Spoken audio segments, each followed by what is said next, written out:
Thank you all for being here and giving us the opportunity to talk about something that's come up in the last 6 or 7 months. While we were performing work for our wildfire hazard reduction and resource management plan, our boots on the ground started to notice that we were having kind of a sudden onset and pretty widespread issue with tree mortality.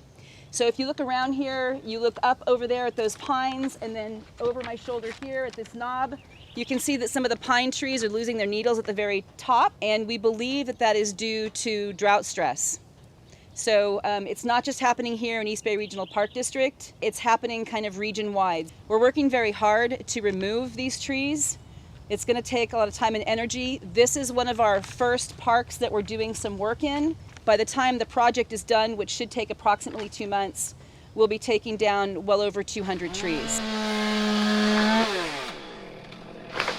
We already had a plan in place, right, to do fuels reduction work, and that is our wildfire hazard reduction and resource management plan.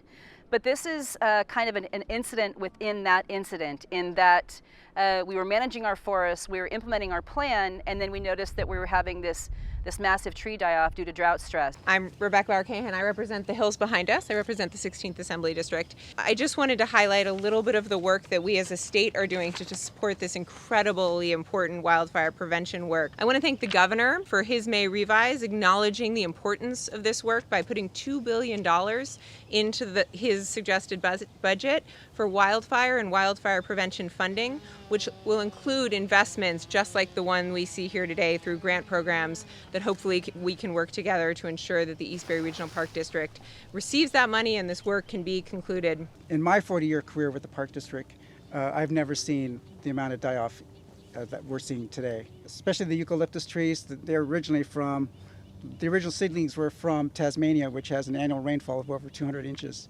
And here they are in a series of droughts here in California. They're finally succumbing to that stress.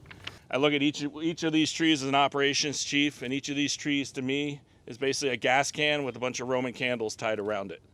If one of these trees catches on fire, it's going to explode, torch up, and it's going to cast embers, depending on the wind, up to a half-mile ahead.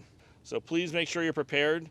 2 websites that are essential to making sure you're prepared is acalert.org, which is the county mass notification system. You need to go on, log in, sign up so that you get messaging in time of disaster. And the other key one is readyforwildfire.org, which is a CAL FIRE website, which has a lot of information on preparing for wildfire and preparing for evacuation if needed.